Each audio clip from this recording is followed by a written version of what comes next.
isso, para quem é millennial, que, o propósito, né? Assim, eu preciso, o trabalho, ele tem que ser, como que é aquela frase se você faz o que você gosta, você não precisa trabalhar um dia da sua vida, né? A coisa é tão assim que, tanto que millennial tem os maiores índices de burnout, né, dentro das gerações e tal, porque se, o- se passa, né, ultrapassa os próprios limites de exaustão e tal. E aí, imagina para um milênio que está lá se matando, tudo que faz na vida orbita o trabalho, vem uma galera, um Z, falando: o quê? Não, já entreguei, beijo, tô indo para minha aula de cerâmica. Não, quase infarta, né? Fala, não, não é possível. Esse povo não quer saber de nada, não é possível, né? Então, eu acho que é isso também, né? Cada geração enxerga o trabalho de uma maneira diferente. É. Generalizando, claro, né, gente? Claro que tem exceções. Eu tava falando com um amigo sobre essa parte do Gen Z, falando Gen Z que nasceu certo nessa parte do trabalho, de olhar para o trabalho como o trabalho é um trabalho. Você sai de um trabalho e você arruma outro trabalho. Claro que não é para você ficar trocando de trabalho o tempo todo, mas eu lembro de quando eu descobri, eu nem sei explicar esse sentimento, mas eu lembro de quando eu tirei um sabático, né? Quando eu tirei o meu primeiro sabático, eu lembro de eu nunca tinha parado de trabalhar na minha vida toda. Eu tinha trabalhado por 19 anos, tirava pouquíssimas férias, e aí eu lembro quando eu saí do trabalho e não tinha nenhum trabalho, eu lembro de pensar assim, mas eu vou fazer o quê?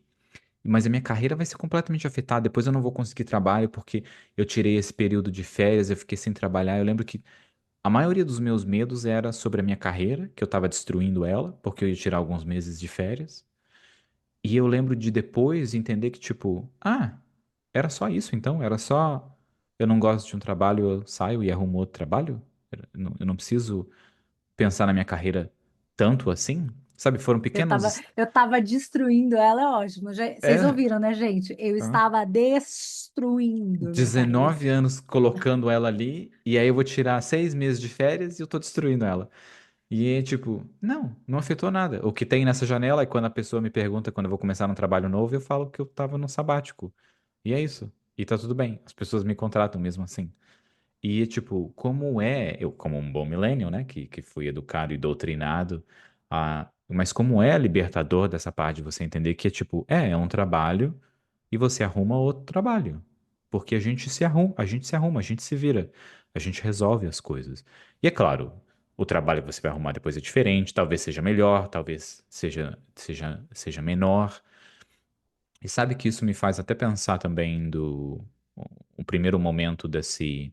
Eu lembro de ter entendido dessa parte que a carreira era uma coisa e a minha vida era outra coisa, e tinha momentos que elas coexistiam, que eu lembro que eu era tão focado na minha carreira que era sempre crescimento, crescimento, ganhar mais um título maior, ganhar mais um título maior. E eu lembro que foi a primeira vez que, na verdade, eu voltei um título.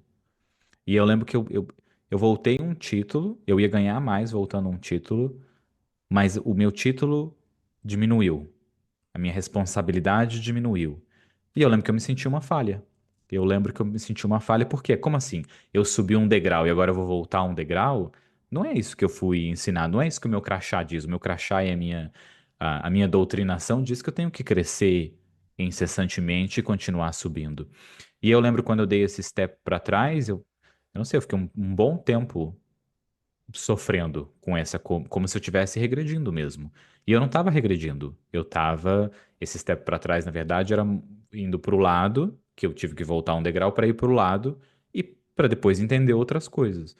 Mas foi mais sentimentos assim únicos, que era justamente, ao invés de só continuar nesse ponto do crescimento constante, que é o que a gente é ensinado dentro de uma carreira, não, simplesmente parar e pensar, não, eu não estou regredindo.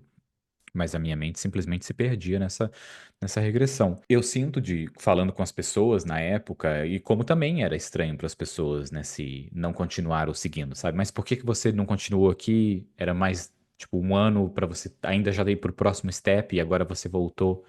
E tipo, mas não era só sobre crescer, era sobre o que estava acontecendo também na minha vida, para onde eu estava indo e tudo mais. E eu vejo que até voltando ao ponto, quanto mais eu me conectei comigo mesmo e entendi sobre mim, melhor eu me desenvolvi dentro da minha própria carreira. Porque eu justamente me questionei sobre decisões que eu tomava dentro da minha carreira, me questionava sobre decisões que as pessoas tomavam, que eram expectativas que devia ser feito dentro daquilo. E como a gente tem um crachá intitulado já por tanto tempo e uma carreira escrita por tantas pessoas, que a gente vai lá e se encaixa no local, a gente acaba não tornando aquilo nosso. A gente acaba. Até essa coisa do.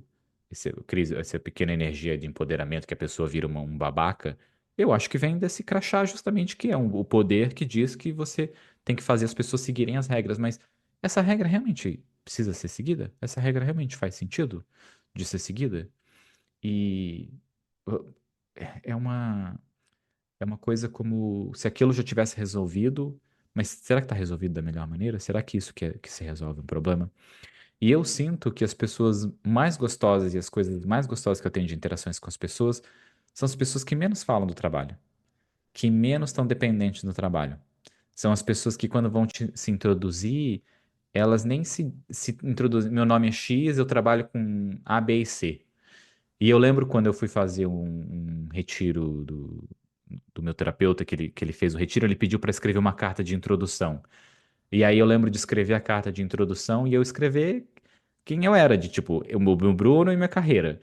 E aí eu lembro de tipo, mas isso não tá bom. Não tá. Isso não é só quem eu sou, sabe? E eu lembro que eu escrevi algumas versões, aí depois uma que eu escrevi, acho que tinha 3 linhas, que falava: Oi, meu nome é Bruno, eu. Putz, eu não lembro, mas eu tenho aqui anotado, que eu até salvei depois pelo que ele me disse de. E eu disse que o que eu escrevi foi: eu não escrevi nada da minha carreira e eu não escrevi quase nada sobre mim.